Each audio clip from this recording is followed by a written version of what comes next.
thank you for being here. Good evening, and welcome to our time with Frances Moore Lappé. I am Lori Kletzer. I'm the Vice President for Academic Affairs and Dean of the Faculty, and I am honored to get the chance to welcome you all to this evening and to welcome our very honored guests to this evening. So I'm the warm-up singer tonight, so I will not be introducing our guest. What I get to do is just take a little tiny bit of time to share my reflections on this particular moment for Colby and our commitment to sustainability and to planet and global health, and then I will shuffle aside like backup singers are supposed to do. So a few years ago, we embarked on a set of strategic initiatives that were within a larger set of strategic initiatives. And there are two initiatives that are related that I just wanted to comment on and share my reflections. And the first was to build, enhance, and get to a place where it could sustain and steward itself, and that is the program in environmental studies. It's not that we were creating it a couple of years ago, but it was an explicit decision to build and grow and enhance the program. And we sought to be leaders in the undergraduate education in environmental studies. And building from what I like to characterize quickly as a twin core of natural sciences and social sciences. And in the last 3 or 4 years, through an expanded faculty, expanded curriculum, and a set of extracurricular and co-curricular activities, we've gotten there, right? I want to stand here and pronounce success, not in a complacent way, because there's a lot more to come, but in an acknowledgement of what are very clear successes to which I think all of us can have a fair amount of pride and inspiration from. And there will be more to come. The second and related issue is a commitment to sustainability campus-wide. Let's call that, give me credit for this phrase, Green Colby.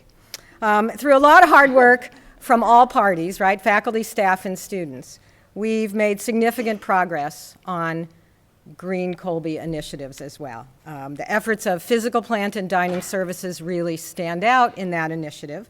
All of our building projects are LEED certified. We have a biomass plant.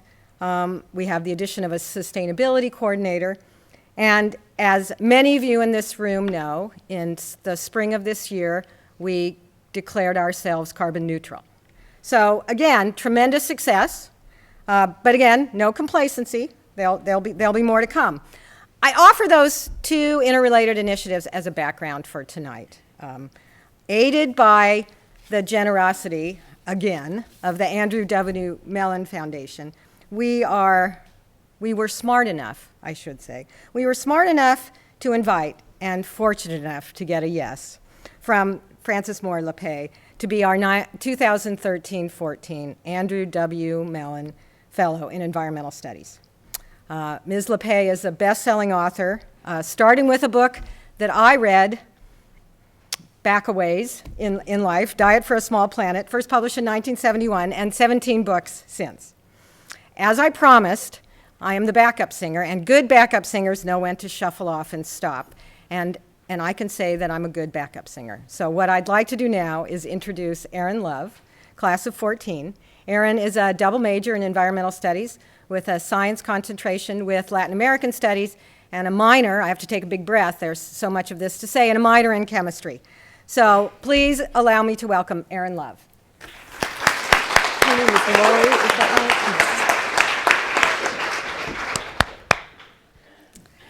Good evening. My name is Erin Love, and as a senior environmental studies major, I am pleased to welcome you all to the Environmental Studies Program Evening Lecture Series and the start of the 2013-2014 Andrew W. Mellon Distinguished Fellowship. The Mellon Distinguished Fellowship in Environmental Studies provides an opportunity to bring world-recognized environmental scholars, activists, writers, and leaders to Colby College to engage the campus and community in lectures and discussions around important environmental themes.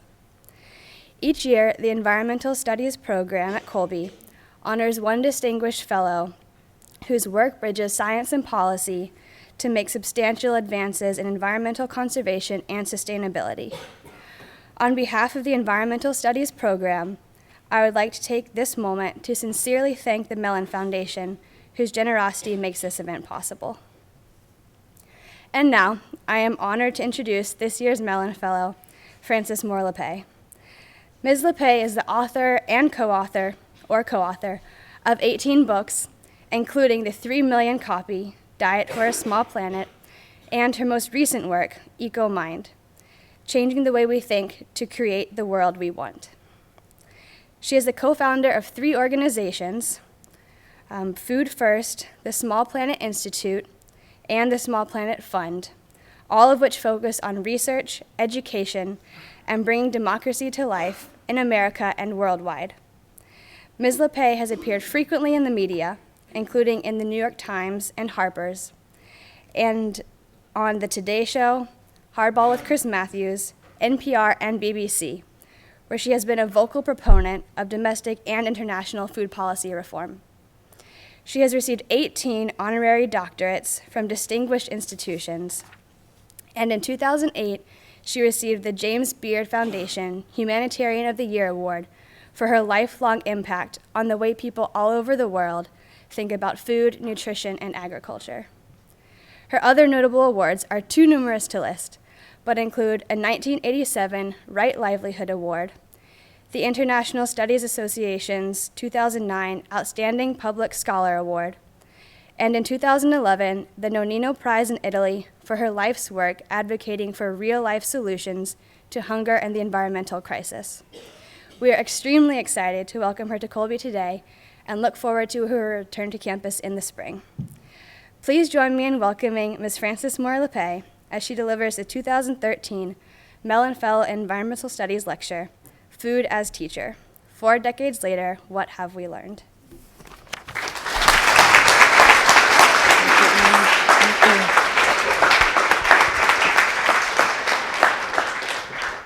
Thank you so much. Thank you, Erin. Thank you, Lori. Thank you, everybody today. I have to say that truly, I started like my afternoon. I was saying you all have set the gold standard for how to treat a speaker, and I was corrected. It's the platinum. So you've definitely set the platinum standard, and I can't believe that I get to come back here again. And the food, let me begin to tell you, it's I've asked for all the recipes. They're going to go on our website. So it's been wonderful. I want to warn you, and don't leave when I tell you this. I'm going to ask something of you when I finish my talk. I'm going to ask you quickly to spend 5 minutes just turning to your neighbor and saying, "What did she say?" Or "I really disagree with that," or "Here's a question." So I just want to engage you immediately and to maybe think with each other about what would be a good question, or just vent about how angry you are at what I've said, or confused you are, whatever it is. But if you would indulge me, it just gets us all, the buzz is really nice and gives me a chance to take my breath and look out at you while you're talking to each other. And then in 5 minutes, I'll bring us all back together and we'll do a discussion. Is that okay? And thank you.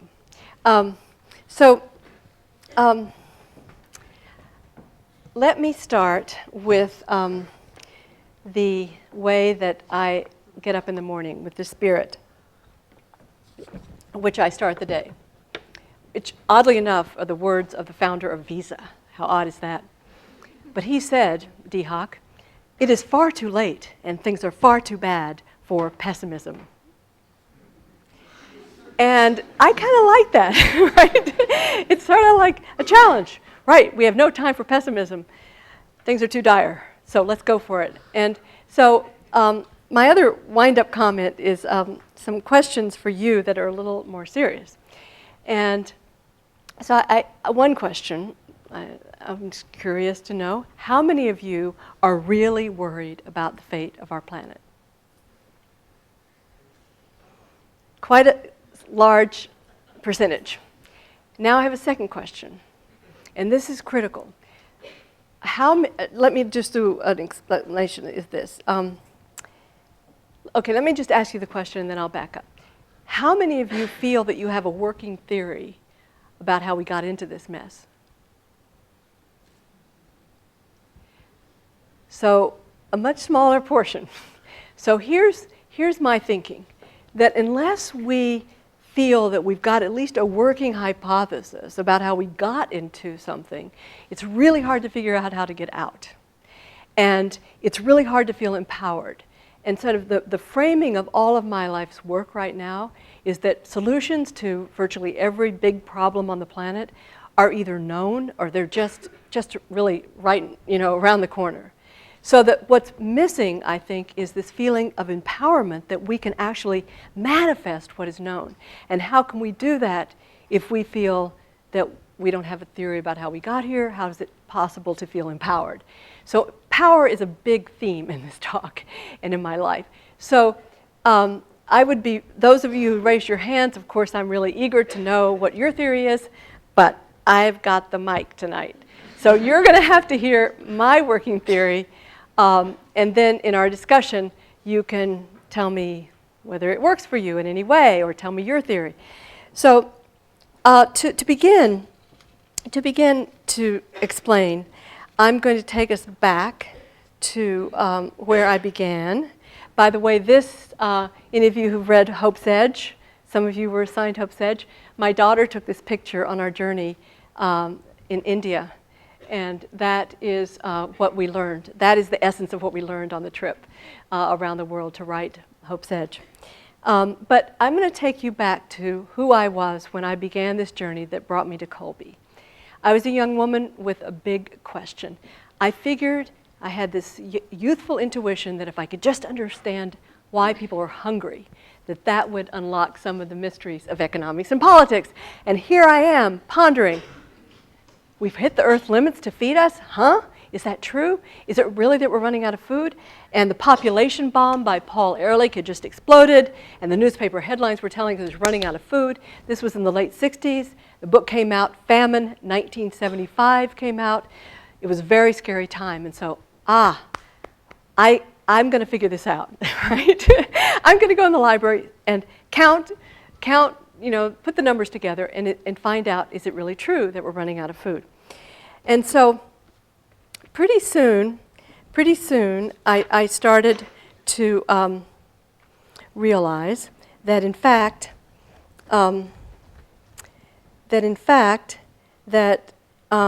we are not running out of food, that there's more than enough to feed us all.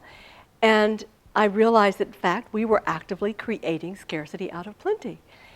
So to bring us up to the current moment, I will jump to how that same theme is still alive today. That same theme of we're running out of food is still alive today, as you see here in a very recent article by a fairly recent article by a very distinguished gentleman, Lester Brown, who was saying basically the same thing many decades ago. But this, you will see, and still a lot of headlines that we're running out of food. And so I have been struck by the persistence of this perception. And I have spent a great deal of time challenging it. This is the current data. It could have, even 40 years ago, there was a lot of food. But what I'm saying here is that, think about this, 3 to 4 pounds of food for every single person on Earth, 2,800 calories, that's a lot of calories. And that, look at that increase. Since I wrote Diet for a Small Planet, a 40% increase per person in the amount of food available in the world. And so, and all of that food that you just saw on the last slide, that's only the leftovers. What I'm getting at there is that that slide before that said 2,800 calories per person, 3 to 4 pounds, that's after we have fed almost half of, or more than half of our grain goes to either feed or fuel or other industrial purposes, 1/3 of fish catch, and now 1/4, and I think this is a conservative estimate, 1/4 of our food is wasted. So I hope that communicates something of the vast abundance of our earth. But here we are. In any case, we are in this situation where today, I just looked at the numbers, just put these new numbers in because the United Nations has just released its new state of food insecurity in the world. And so despite all of that vast abundance that you just saw, the reality is that still 842 million people are suffering from severe hunger. This is severe hunger that lasts over a year. If you're not hungry for more than a year, if it's just a temporary lean season, you're not part of that. So it's a very conservative estimate. This 1.3 billion people, that's another UN statistic. And by the way, almost all of these statistics are from the UN agencies. And if any of you are curious about their sources, I didn't want to clutter up my slides, but I'm very big on transparency, so I'd be happy to share any of these sources with you. And then, of course, one of the biggest changes in my perception is that we still are thinking about hunger. While we are still thinking about hunger in terms of lack of calories, in reality, it is this lack of essential nutrients that's becoming more and more and more of the picture of what is causing early death in the world. But I think this last number is so dramatic and so painful to report, that this is a World Bank estimate that poor nutrition is still implicated in half of all child deaths. They say it's a proportion greater than any infectious disease has caused since the Black Plague. So hunger remains a global problem despite this vast abundance. This is what I've been observing. And so now I want to take us to just 3 developments that have emerged since I wrote Diet for a Small Planet.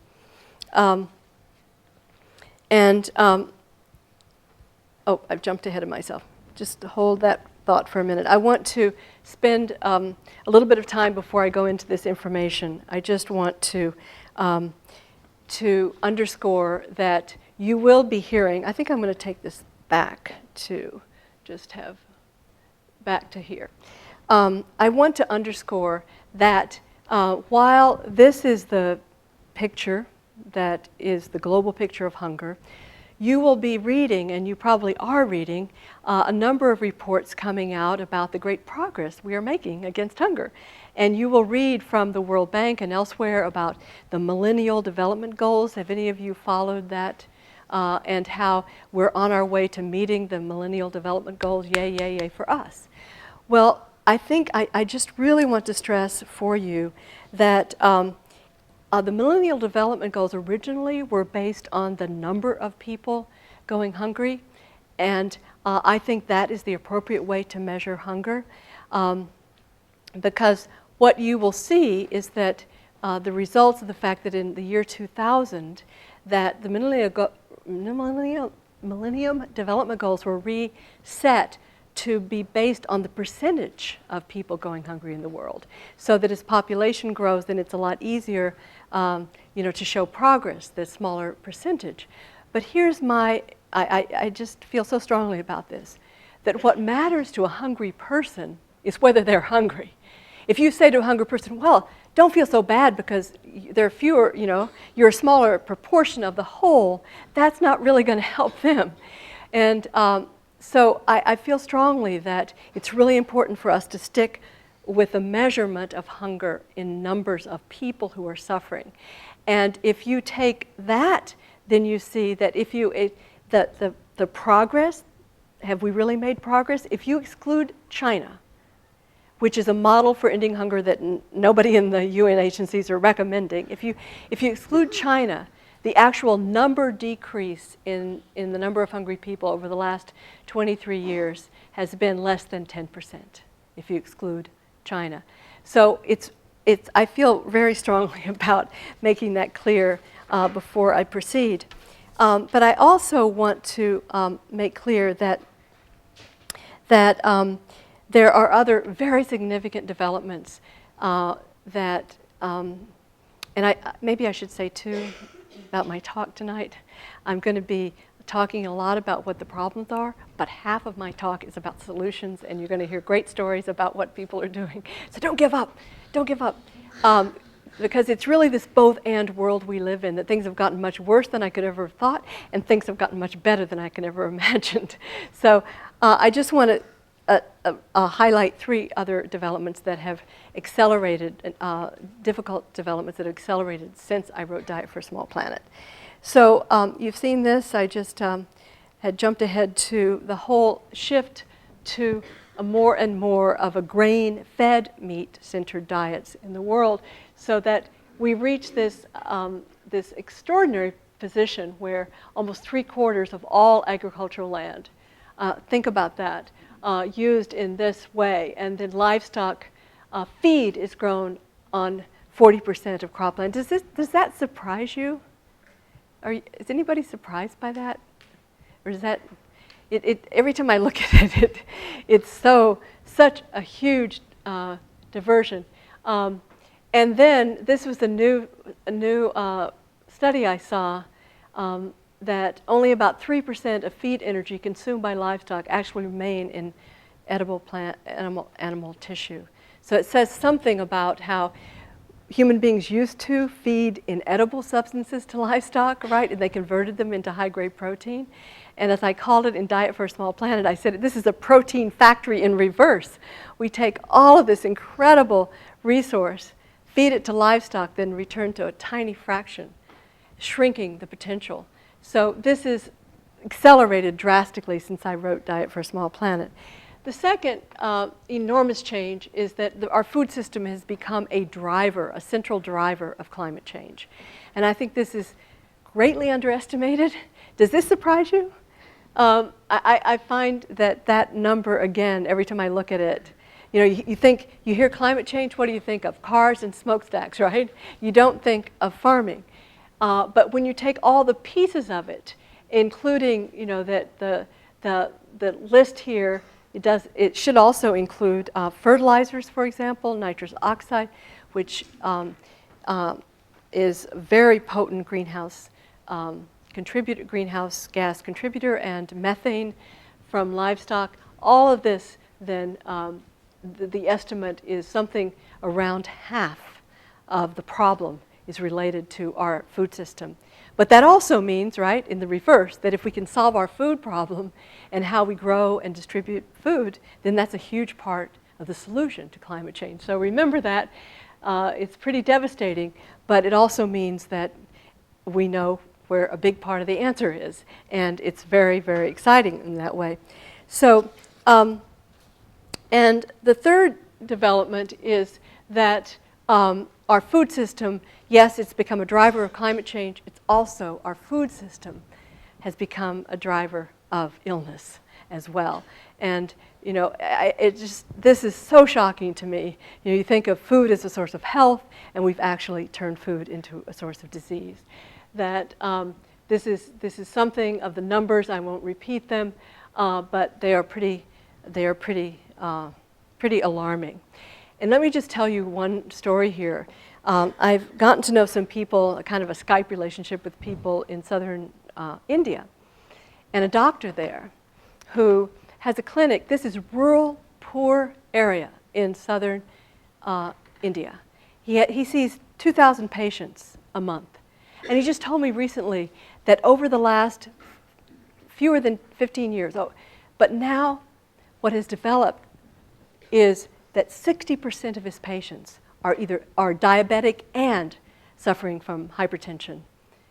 60%. Their diet is largely white rice, polished rice, which has a very high glycemic index. If you know what that means, it's very quickly metabolized, and it's very negative if it's a contributor to diabetes. So it's not just calories anymore, which we typically think of hunger as lack of calories. But increasingly what we're seeing is that the quality of our food is degraded. And so that people who used to eat healthfully are eating maybe the number of calories they need, but not the quality of food they need. So this is a huge piece of the problem as well. So in effect then, my question, you saw me sitting on the driftwood, right, asking why hunger? And then it grew. my question grew to why hunger in a world of plenty. And then over the years of learning more and more, my question grew to this question. This became the question of my life. Why are we human beings, the brightest of species, why are we together creating a world that not one of us individually would choose?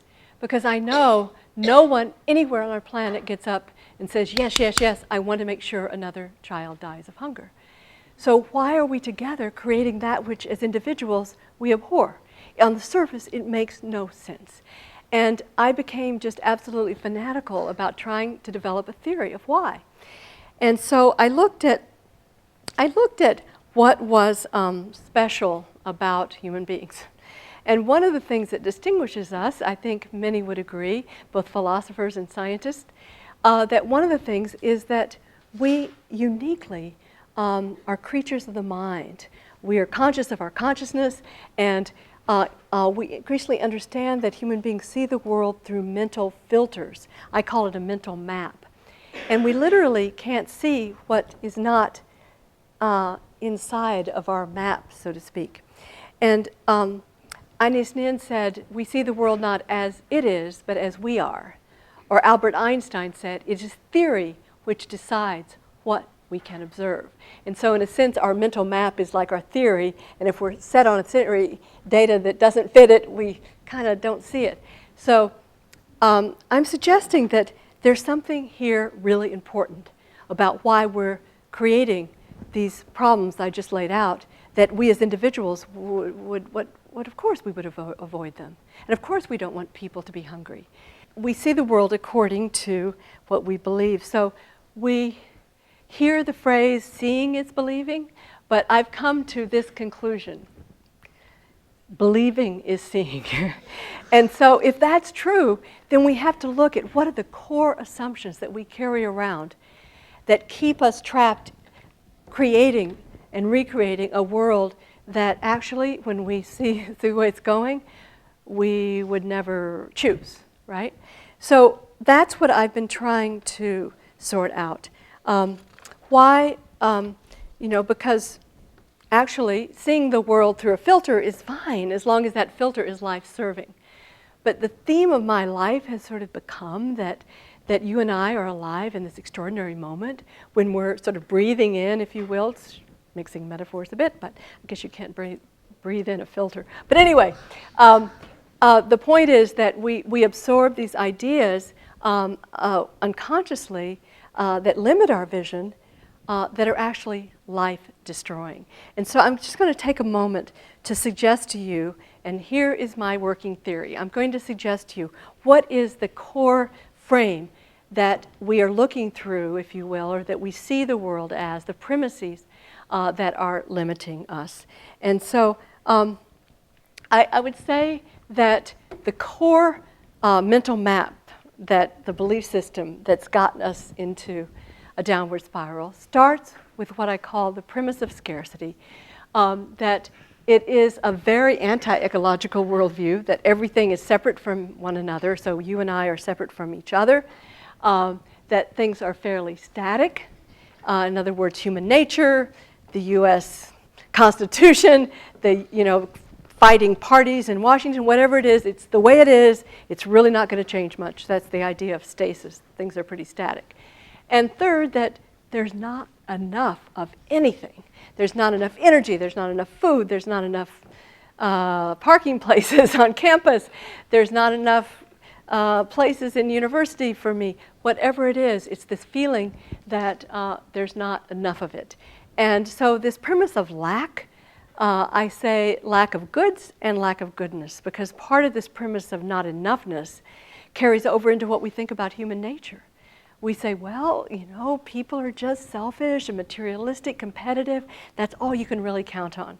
So this premise of scarcity has both the literal material, but also scarcity of the good qualities that we need to make the world work. And so what happens then in that scarcity mind? What I'm suggesting is it starts a spiral downward. The scarcity mind starts with distrust of self, this scarce good qualities that all we can count on, as I said, is our materialism and our selfishness. If we don't trust ourselves, we can't trust our neighbors, for goodness sake. And how can we possibly make democracy work if we're just these selfish little shoppers? We can't come together in deliberative problem solving. And so from there, we sort of buy this notion that we have to turn over our fate to, well, ideally some mechanism that will sort it all out on its own. And Ronald Reagan called it the magic of the market. And it just works by its own rules, and we don't muck it up, and it sorts out outcomes. In fact, if we got in there and tried to change anything, it would make it even worse. Well, the problem is that we then settle for one kind of market. It is a market driven by highest return to existing wealth. So wealth accrues to wealth until we reach the point that by the year 2000, half the world's adults were surviving on 1.1% of the world's wealth. And more people had died from poverty and remedial diseases in the last quarter century than died in all wars, civil wars, and government oppression of the entire 20th century. That estimate is from Thomas Pogge, professor of philosophy at Yale. So this concentration, it's like a giant game of Monopoly, if you will. Ashley, did you know that Monopoly was invented by a Quaker woman who wanted to give us an object lesson in what happens if wealth accrues to wealth accrues to wealth? And so she invented this game in the early 1900s. Lizzie Magie, remember that name? And you know the ironies of history? It got into the hands of Parker Brothers and they made millions on it. I mean, billions probably. Anyway, but the point is she wanted to teach us what would happen. Speaking of Monopoly, a really funny thing I just learned is that I heard on the radio, I haven't verified this, that Parker Brothers had to change it because it took too long. People are too busy to play Monopoly.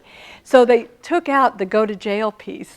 And I thought that was perfect. The bankers don't have to go to jail. And the timing was just so ironic.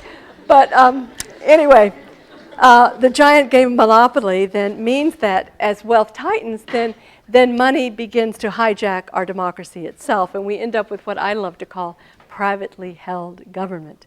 So what I mean by that is that there are now 24 lobbyists in Washington for every person that that represents us, that we've voted to represent us. And so we end up then, what happens? Wealth accrues to wealth. Money begins to control the political system way too much. And then what happens? Inequality increases as we see poverty getting worse. And the circle, the spiral is reinforced because then we look around, we say, oh, look at those greedy people. And it's all, everybody's selfish. And then we have less trust in ourselves, less trust in democracy. Oh, those bad politicians, they can never do anything right. And so the spiral intensifies. We think, oh, it's only the market that can sort things out, hands off government. And so this spiral, I'm suggesting, is a spiral that keeps us into a sense of powerlessness.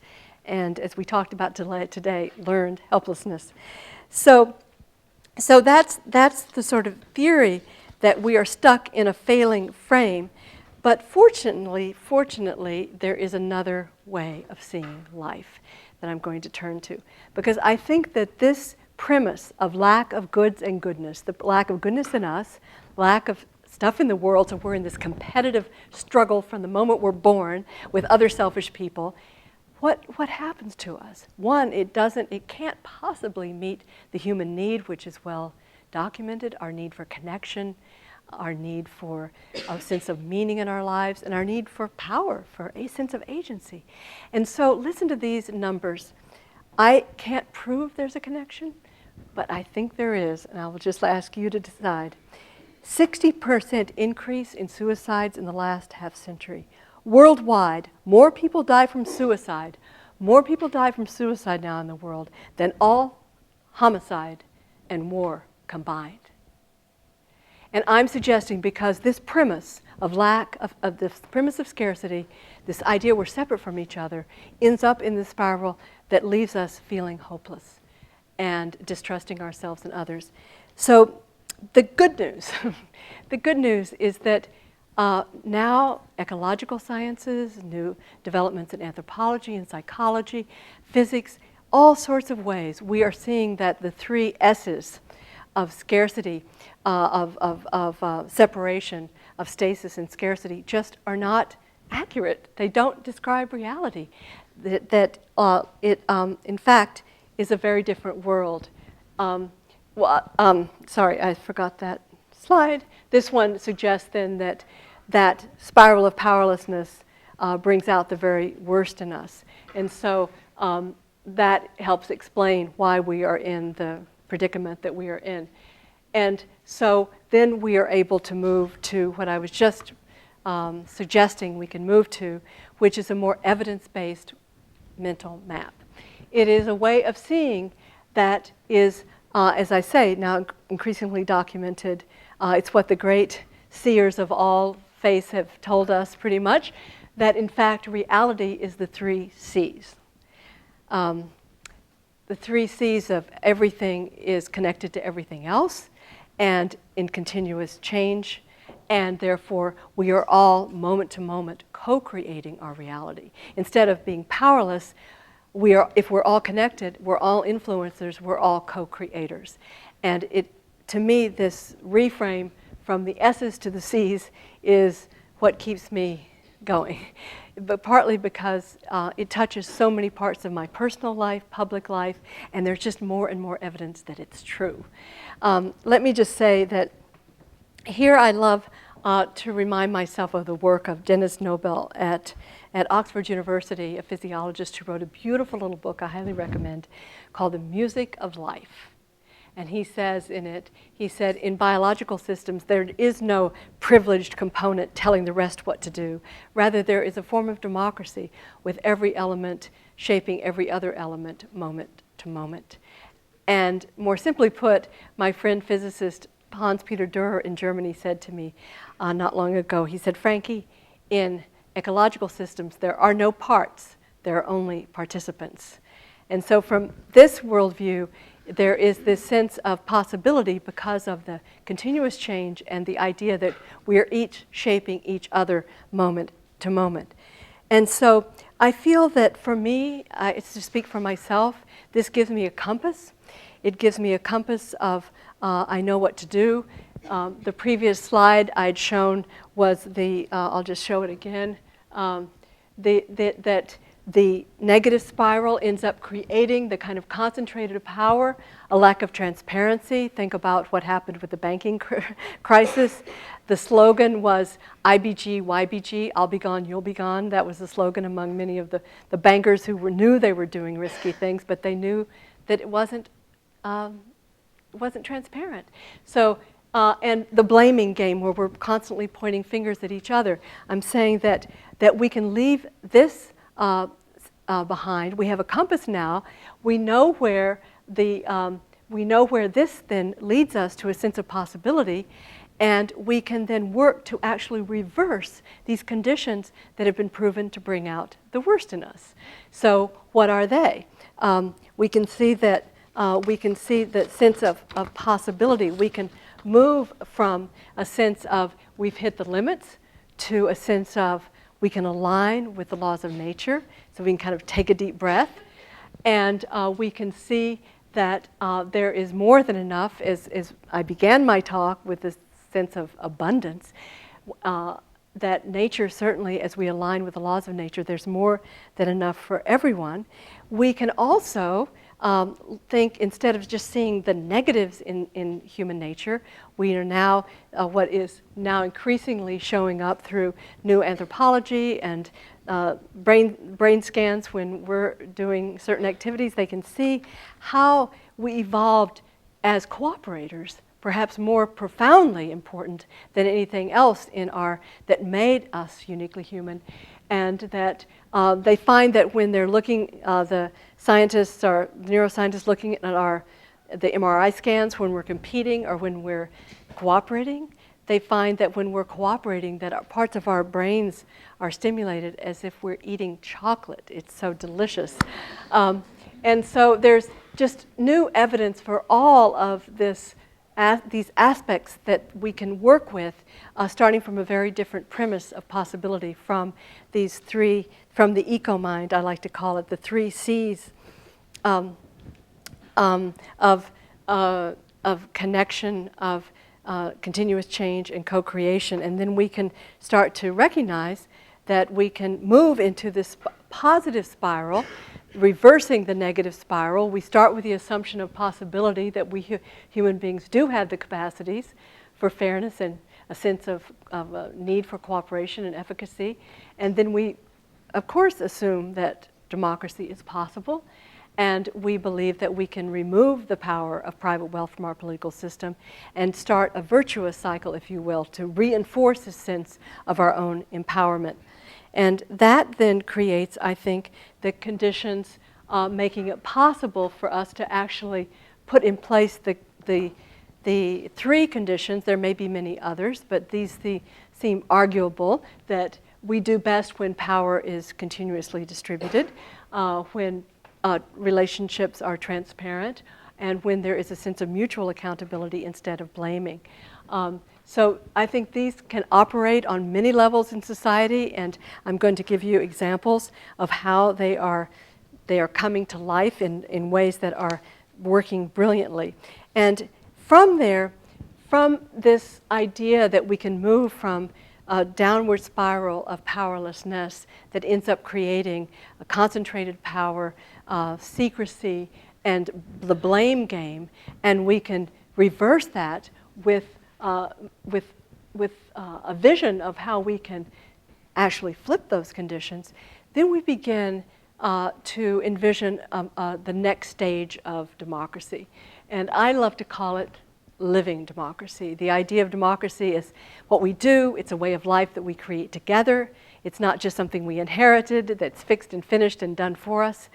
And one of the reasons I love being here at Colby, because even though you don't use that language of living democracy, I feel it's kind of your working ethos, that by the way you engage students, by the way you share responsibility with one another, just what I've picked up here in a day, a little more than a day. I feel that there is that spirit there. It's not what we have.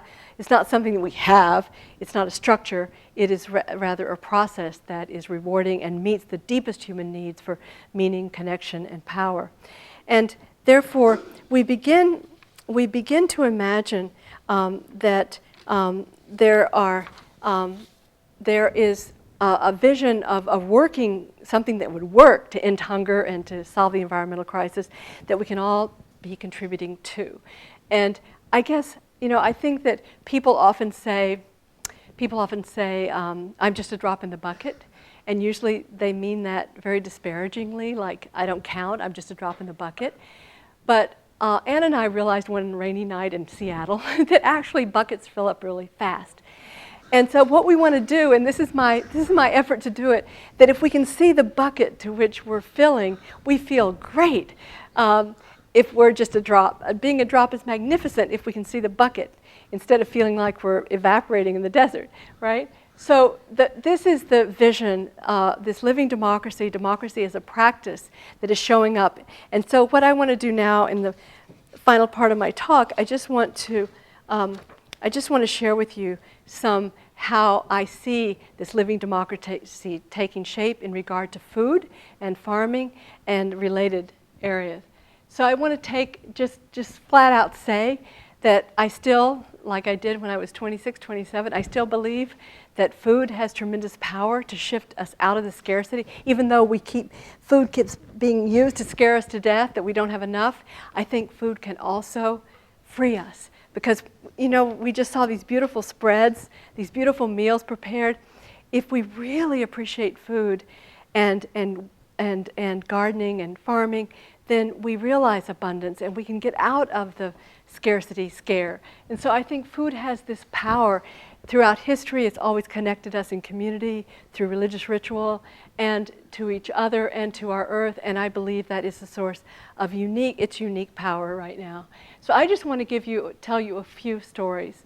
Last October, I was in India, just about this time, and the reason is because I wanted to meet these women. I had read about them. I'd seen some films they had made about what they were doing. And they embody everything I'm trying to say tonight. in that they were very desperately poor about 2 decades ago. They were in a state that they said to me, it was a dark time. We were humiliated by the landlord, beaten by our husbands. We never had enough to eat. We were frightened. They said one of the more poignant things, they had one sari, you know, the dress that they wear. We only could afford one, and so we could never really bathe. We just had to wash part of it and let it dry and then wash another part of it. They were that poor. And I don't have time tonight because I want to tell you some more stories, but they began to work together. They meet every week, these women of the Deccan Development Society. You see the now 5,000 women. In their villages, they meet once a week at 9 o'clock at night after their children are in bed. And they started to realize that what had happened is they had shifted away from the traditional mixed cropping with a lot of millet, which is much healthier than the white rice I was bemoaning earlier. And so they started creating fields, and I got to walk in their fields with 20 crops in one field of millet, all the different kinds of food they need, the oil seeds, the protein foods, and the sense of pride. And they said the gender relationships have changed radically, that rarely happens if a man does hit a woman, that the whole group goes to confront the man, and it's radically changed the gender relationships. They created a food security system in their community so that they know if a family needs extra grain, they store that grain for that person. But they told me that they don't need that anymore because they've created food security for every family. They have their own cooperative marketing, their own medicinal gardens that they share, growing medicinal herbs. They have their own radio station that they share news about how they are succeeding in agriculture and about hygiene and that sort of thing. And I said, but aren't you worried about climate change? And they said, no. They said, we know our seeds. We've been working with our seeds. This woman here is checking, you know, which seeds to save, which seeds are the most resilient. And they said, we know what to do if the rains fail. And so I just threw this slide in this afternoon because I just felt like that I just wanted you to see more of these women. I took this picture myself. It's a little bit dark, but look at their expressions. Look at that pride that they have, and that sense of excitement about what they've accomplished, and the health in their faces, and their being, and their beautiful saris. And so these women of the Deccan Development Society have actually now organized with others to push successfully the state government to support this approach to agroecology. And in that other slide, when they had their hands out, I should have said when they were doing like this, they were pledging to one another to only use organic methods, no chemicals, and to not use GMOs, and to share their knowledge. And once a year, they have a caravan that goes to, this last year it went, I think, to almost 90 other villages where they teach people how to save and share seeds. And so part of their ethos is this sharing of their knowledge. And so I just wanted to stress, one little final story about DDS. One of the women was a 19-year-old, these are all lowest caste, the poorest women in India, and her husband was clinging to the chemical approach to farming, and she said, okay, honey, let's make a bet. We'll divide our little plot. I'm going to go organic, you go chemical, and then at the end of the season, we'll see who makes the most profit. And she made 50% more profit than he did. And so he converted to her organic methods. And then the state of Andhra Pradesh hired her as an extension agent to go and share her knowledge, this 19-year-old woman, and she became a local hero. So these are the women of DDS who I feel like they are embodying everything I've been talking about. It's a little bit over the top, maybe, but I don't think so. But I felt like I was walking amidst the very embodiment of what I've been talking about for so many decades. So, I just wanted to share that with you. And then I want to jump to Africa and show you this, because if you listen to the news about Africa, particularly about Niger, what you hear is about the encroaching desert. What you do not hear is that small farmers in southern Niger which these lands were extremely degraded and almost desert-like 20 years ago. And then their perception, again, their mental frame shifted from trees being a problem to trees being a great asset to their agriculture and something they could control rather than the government. Because under French colonial rule, the farmers were told to, the trees belonged to the colonial government. So they saw them, they didn't want to mess with them.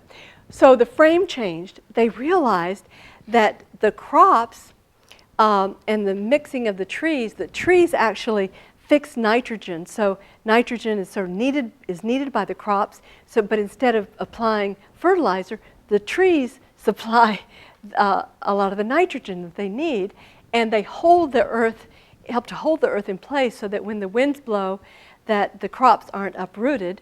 And then the trees also supply fruits and leaves for the livestock. And so this mixed farming, it's called agroecology. It's called agroforestry, excuse me, this particular brand. Now look at that number, look at that. 12.5 million acres, 200 million trees. And you can actually see it. If you go on Google Map, you can see this amazing accomplishment. And now they're teaching school children about it and to how to protect the trees. And so here is another example of people who are coming together, letting go of their sense of helplessness and showing how working with nature they can meet their needs. And it is such an important story.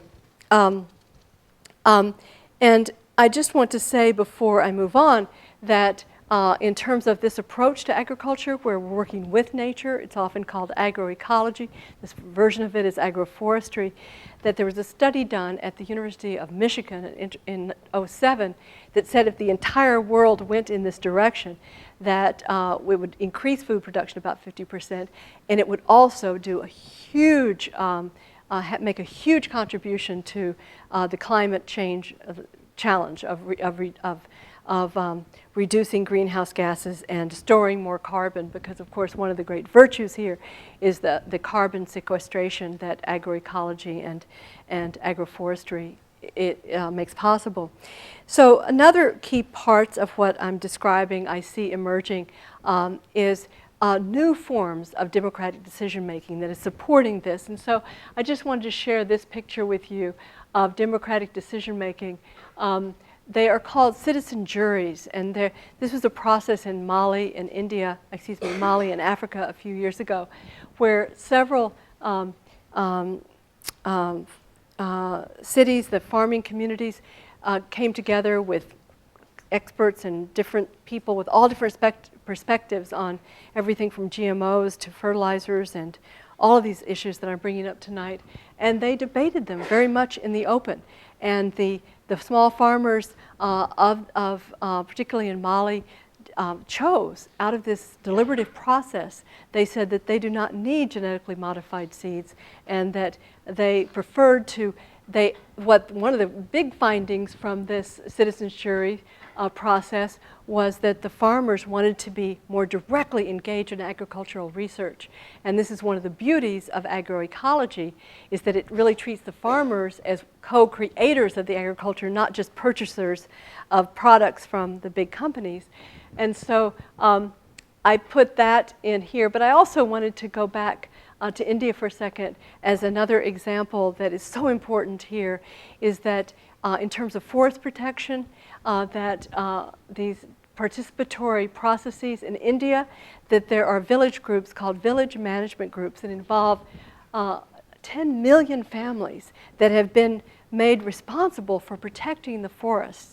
And this is so working that India is one of the few countries that is actually increasing the health of its forests, because it's relied on the villagers. And the person studying this, Beena Agarwal, who wrote Gender and Green Governance, said as long as there are a significant number of women in leadership, that this really works. So there's another example, another piece of living democracy emerging we see is with the rise, the spread of cooperative forms of economic life worldwide. We see here is just a very striking number that more people are members of co-ops now in the world than who own shares in publicly traded companies. So I want to tell a little bit more of a more in-depth story about a country in Latin America that many of you are aware that in 2003, Da Silva Lula, that was elected president of Brazil.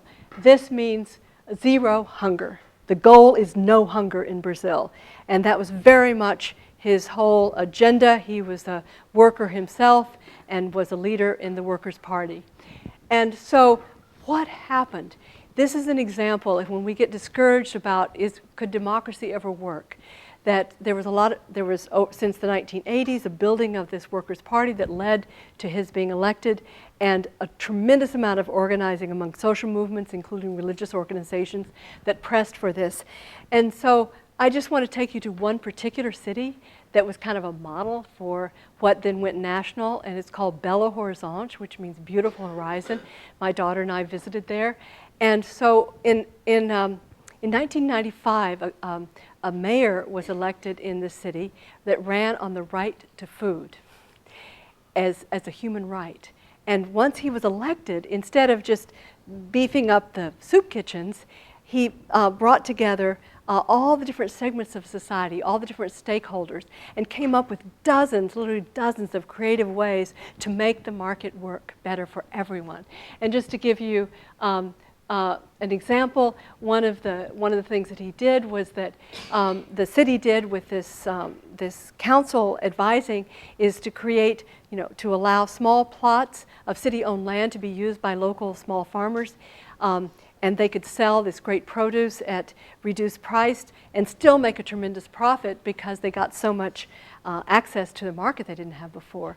And so that is was an example. Another example is that they now have in Belo Horizonte, it's not needs tested, it doesn't feel at all like a soup kitchen, but they have 4 public restaurants that serve 20,000 meals now every day. And as you see, very reasonably priced. And so people, it brings together the community. Like we talked to a soldier who was trying to save money so he could get married. We talked to a single mom. We talked to an elder who comes there every day for the companionship. And it creates this sense of a community and good health because people have access to this very healthy food. And the other thing that they do is they post to keep the market honest. In bus stops and on the radio, the city announces where you can find the cheapest price for a basket, I think, of about 45 different foods. They have supermarkets that the city gives you a special place if you compete for these, but that again you have to keep the prices within reach of the poor. And so all of these interventions look at the consequence of this. It is just stunning. This was the city that I've been telling you about, and look at that.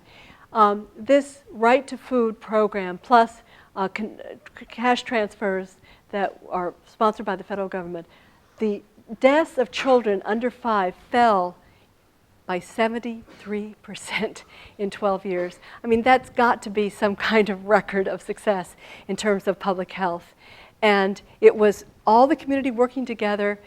It was seeing possibility, the other thing I should mention that we could do here in the United States is that the federal government passed a law in 2010 that said that schools, universities had to provision 30% of what they sell, of what they use, hospitals, et cetera, has to come from family farms in the area. So that is redirected a lot of spending to support small farmers.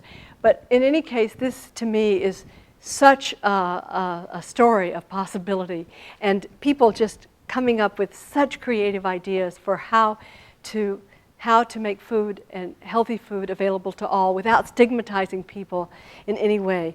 And so I think that I'm going to close by becoming more personal. What I've tried to cover tonight is this idea that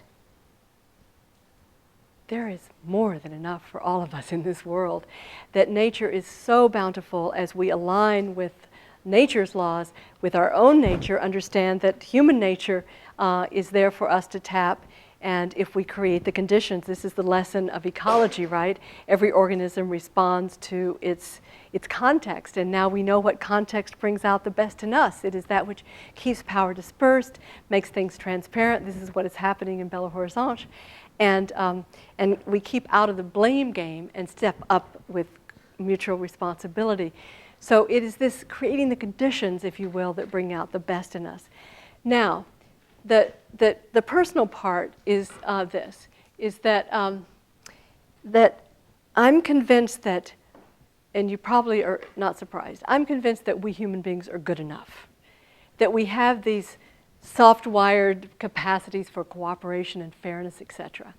That is obvious to me every day, and it's more and more proven by lab experiments, etc. But what we have a real hard time doing is separating from the pack, of being different, of saying something controversial. So if there's any truth in what I'm saying, that the hyper tribe, if you will, the majority are trapped into a negative way, this downward spiral that's based on the sense of disconnection and that things can never change and scarcity. If anything I'm saying is right, you know, that we're trapped in this, then even breaking from that, even though we know that we've got to break from it, it's still really hard. It's still really hard to just not go along, right? To be different. And so that's what I'm working on. I'm working on what I call bold humility, which the bold part is recognizing that fear is a given. If we are going to break with the dominant way of seeing and doing, then we're going to have to experience some fear. And so part of what I'm suggesting is that we can rethink fear too. Because what is fear? Fear is just a body sensation. And in my case, it's this pounding heart that starts going crazy, you know, when I get nervous about I'm going to step out and say something that might be controversial. Well, some time ago, it dawned on me that pounding heart, where I used to say, oh, you wimp, you know, what's wrong with you? I now say, oh, inner applause. So the point is that if we're really stepping up to be our fullest self, we are going to experience fear because we're going to have to break with something that's clearly not working and not making sense and go in a new way, and that's okay. And so how do we strengthen? How do we strengthen? And I'm arguing that the new neuroscience is definitely telling us that we know how to prepare to be these warriors of the best order that the world needs right now. Is that the neuroscience are telling us that, you know, since we're all connected, we're all co-creating, that actually there are neurons in our brains that are firing when we watch other people as if we were making that action ourselves. They're called mirror neurons. So when I'm doing this, they're actually neurons in your brain as if you're doing this. So think of the power that you have. Everybody who is observing what you're doing, the choices that you're making, whether it's your major, how you do your paper, how you talk, how you argue, how you live, what you buy, what you eat, people are watching and experiencing you. So that is enormous power right there. And then how we change ourselves, it's so clear. We bring into our lives every day real people. First of all, who we marry is very important, but who we hang out with, choose them well, bring in people who are braver than you, who are more risk takers than you, and you will become like them. So we know what to do. Find people on this campus who maybe are just a bit ahead of you, and you want to become more gutsy like they are, and be with them, and go to a meeting that you never thought you would go to, and hang out. And it's okay if you feel uncomfortable. That just means you're on your edge, right? So I'm just suggesting that we know how. Now, for myself, I try to make, knowing this, I know that what I bring into my consciousness every day changes who I am. So I try to bring in Solutions News every day. And that means that Yes Magazine is a must-read. Solutions Magazine, or just two happen to be on the advisory boards of them, but never mind. Full disclosure, Yes Magazine, I don't get any money, but I love them. Yes Magazine, Solutions Magazine, but also there are also e-letters that you can get, like Your Olive tree.org. Anyway, it's I can look it up. It's in our website. We promote it. But there are, bring into your life every day stories of possibility. They will change you. And that is a powerful lesson that comes through with an eco mind. And the other aspect of this then is I think really picking people that you carry with you all the time. So I'm just going to show you a couple of pictures of people. One you may even know because she's from your state. A woman who was a waitress in Auburn, Maine in the year 2000, and she was recruited by her friends who saw leadership potential in her. And because of your public financing system that worked well then anyway, she was able to run for office. Deb Simpson. Does anybody know Deb? Anyway, she became my personal hero because here was a woman who was a waitress with only a high school education, and she became a stellar public servant for your state and served on the Judiciary Committee of the Senate. She served in the Natural Resources Committee. And it shows us what is possible if people can run without corporate money. So Deb is, even though she's not in office now, there was a kind of malicious campaign against her and she was defeated because of outside money. Nonetheless, she is a hero and will always be for me. And someone else who is no longer with us, but who is, we talked a lot about today, I consider Wangari Maathai my lodestar of courage. This woman, listen to this, planted 7 trees on Earth Day in 1977. She was so concerned about desertification in Kenya. She planted 7 trees on Earth Day.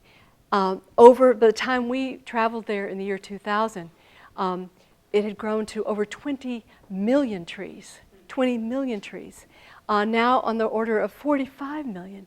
But when she won the Nobel Peace Prize in 2004, she became an international figure. And Wangari then stepped up with the United Nations Environment Program and started something called Plant for the Planet. Have any of you ever heard of Plant for the Planet? It's a shame. I only heard of it because I saw it in a high school in Leipzig, Germany, however random that is. Anyway, Plant for the Planet was established in 2007 with the goal of 1 billion trees a year, planted by citizens all over the world. And so it should be about 6 billion now. Last time I looked at their website, I urge you to go there, it was about 12 billion trees that have been planted. So when I look at this beautiful human being, I think Wangari's 7 trees, and then I think of 12 billion trees. And so the theme of everything I'm saying tonight can be summarized in what all of this teaches me, which is, this.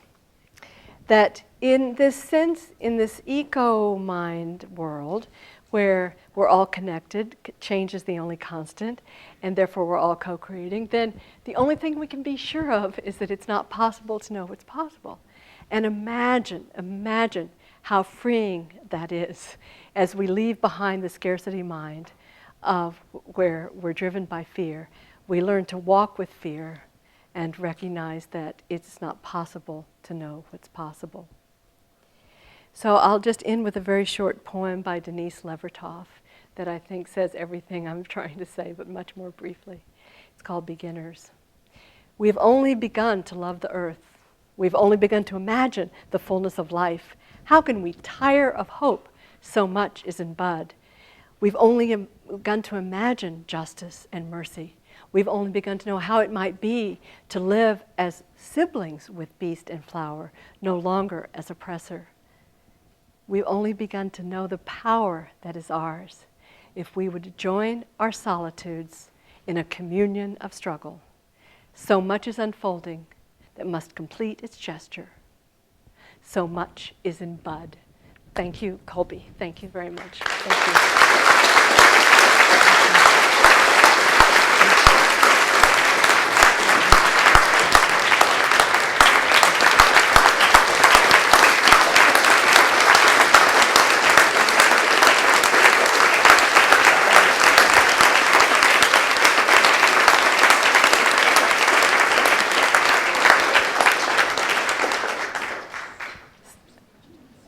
Yeah, are we going to do my 5-minute thing?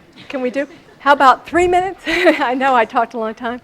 But are you game to do my experiment? Just turn to each other. Anybody you don't know, but just talk a little bit about what you didn't get, what you challenged, what you want to ask me, and then I'll just take a deep breath, have some water, and I'll call you back. Come back together. Come back together. I just had an exciting, can I refer to our conversation? This young man on the front row, 9 years old, and right? Yeah. And they just won a contest and met the president, a vegan recipe for pesto that I've got to get. And so I'm just so delighted. And Noah is his name. And he is a vegan. And so, yeah, I'm just so delighted to meet both of you, and congratulations. So now I hope that we're going to have a great conversation. Anybody want to jump in and just make a comment or a question? Earlier, you made a comment that was really, you said a lot of things that resonated with me, but one thing that stuck in my mind, you talked about a compass and this notion of a path. Of course, in always keeping in mind that it is a democracy, that we're having a conversation. What is your vision for establishing an ideal, a compass point globally? Like what should the population be on the planet? How do we feed that population using sustainable? So how do we reach a steady state on the planet with the population and food source? I realize that question can't be answered completely generally, that it is specific to places like how many people should live on some little island in the Caribbean, and how do we begin to restore heavily impacted food webs? So. Well, let me just start by saying that I've been heavily influenced by the work of Robert Engelman, who's the head of World Watch Institute, who's written about population, and there's more and more evidence that convinces me that his approach. But basically now the only place that there is continuing population growth is in the poorest parts of the world, that now Latin America, for example, is at a replacement level. Certainly all the global north, all the quote-unquote developed countries are at replacement. So the evidence shows me that the remaining problem is poverty in terms of, he projects that if we could improve the educational and economic opportunities of women and make contraceptives available, that we could not only not reach 9 billion, which people keep talking about as inevitable and drives me crazy, because the only thing that makes it inevitable is poverty and the oppression of women. So if we step up in those regards, then there's no reason we have to get to 9 billion. And he said that his projections are that if we'd address those challenges, then we could level off before we get to 9 billion and actually decline. And certainly from what the numbers are that I have seen about the capacity of the Earth to feed us, that there's no question of the possible alignment of, as we learn to grow food in ways that is aligned with the laws of nature instead of this highly inefficient and destructive chemical approach. Then that's, to me, isn't an issue, especially as we learn to integrate agriculture into urban areas and also into forestry. So I think that's the general frame. I know that he reports, and I don't know who did this work, but he reports on it, and I'll share it with you, that something about that in the order of 20% of all births are unwanted births now. So if women and people in general were more able to choose to have every birth a wanted birth, that would immediately begin to end any population growth. We're now at a little over 1% a year of continued growth. Again, that is happening virtually exclusively in the poorest countries, particularly in Africa. So in a way, you could say, I think legitimately, that population growth is a symptom of the same roots as hunger itself. It's a symptom of poverty and powerlessness. So again, I think we know what to do, and it's all about how do we, the women in that I showed you beaming there, that sense of self that they are developing as they're making decisions about agriculture. I don't know, I didn't talk about fertility and birth control or child or population or anything like that when I was there, but my strong hunch is that these women are also expressing themselves in terms of being able to articulate how many children they want and to make sure that they don't have more than they want, that kind of sense of agency that is embodied in the work they've already done. So that's how I look at the population issue as more of a symptom of the frame that is not meeting our needs now, and in many levels in terms of hunger. It's really not a population isn't an independent variable. It's dependent on the social the balance of social power in communities, and so that's what we really need to be addressing. And that's why I love these kinds of examples. And I think there's just a lot of, I'm sure a lot of you anthropologists in the room and others know that the data of, even in within one country like India, comparing fertility rates in one state compared to another state, what makes the difference? It's the education and economic capacities of women.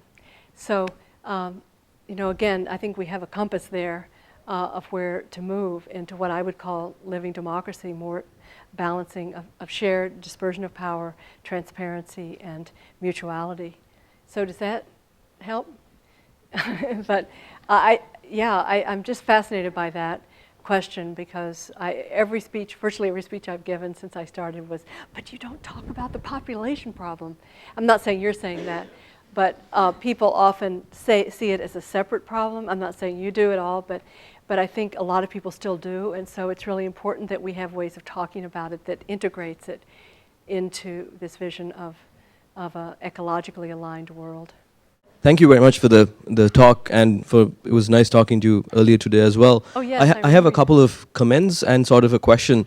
The comment is, so you sort of mentioned this idea of ecological systems almost as being, I look at ecological systems as being something that's inherently very competitive and driven by scarcity, right? So you sort of compared the ecological systems as being on the other side of the economic system. So I don't know if that's necessarily a correct comparison, but that's more of a comment. And my question is, so you had sort of the 3 S's and the 3 C's, and part of me is wondering in both of those, if the problem that we have is this idea of sort of, there are externalities that we don't take into account, right? So there are, I like your argument about how sort of wealth accumulates and that leads to sort of the decision making that's not appropriate, but I don't know if the solution is necessarily the 3 C's, and I'm sort of sitting here thinking about a root cause analysis, and to me the root cause is the fact that you don't take into account the external impacts that you have, right? So even when you think about population, even if we're at 6 billion, as all the countries develop and as we consume more and more, we don't take into the account the externalities that happen. So how does this idea of that, our worldview or sort of our mindset doesn't take into the account these external effects, how does that play into the story that you're actually telling? Thank you. That's great. Yeah. Well, here's how I see it. And this is a schematic view. It's not, I'm not going to be able to do it in a nuanced way. But the way I see it is, for example, take genetically modified organisms or the continued use of pesticides and that we know are having all sorts of effects on our water supply and all, that those externalities, as you say, aren't counted into the cost. And my assumption is that the reason that they are not, or my working hypothesis is that because power is so concentrated, that take for just a case study here is, and I have a fact sheet about it, is the introduction of genetically modified organisms, just to pick one intervention. where the reason that that happened wasn't because farmers were saying, oh, I need a GMO, or consumers weren't saying, I need a GMO, but seed chemical companies decided that this was a really profitable direction to go in, patented seeds that were genetically modified. And again, I'm not talking about a conspiracy theory, but the record is very clear. Talk to the White House and to the FDA leaders and convince them to just declare that this technology was basically substantially equivalent to the ordinary breeding. And so we didn't go through the process of wide public debate as they had in Europe, or much less, long-term animal studies prior to release, much less human trials. So any possible downsides, how do we even know now that genetically modified organisms are in 70% of our foods, and that one company controls 90% of the patented genes? The level of concentration power is so tight that they can greatly influence what kind of research is done on these seeds, and how do you even manage to test out what is the impact of it? So, to me, the interplay between what technologies we use and the lack of integration of possible downsides is very much a product of the concentrated power that can stand in the way of, that I think, I think if 100 citizens got in a room and said, okay, here's a new technology, how are we going to handle it? They wouldn't have done it this way, with all the secrecy and without the testing. It just defies common sense. But because of the concentrated power, and that power was actually able to, it still is, influencing our legislators in Washington, that it just defies all logic to me that we have this radical change in our food without prior testing. But I could just point that out in so many directions. Why do we have such inexpensive, we were talking about this earlier, about high fructose corn syrup. Why is it so cheap and so ubiquitous? Because of subsidies that taxpayers are all contributing to, that end up making it so inexpensive that it, again, is put into all of our processed foods with very negative health effects. The consequences of advertising terrible junk food to kids, and some of them resist, but most, so many parents cave into that. There's a terrible social consequence of that, and yet because of concentrated power and this belief that we can't touch that, that it continues and intensifies.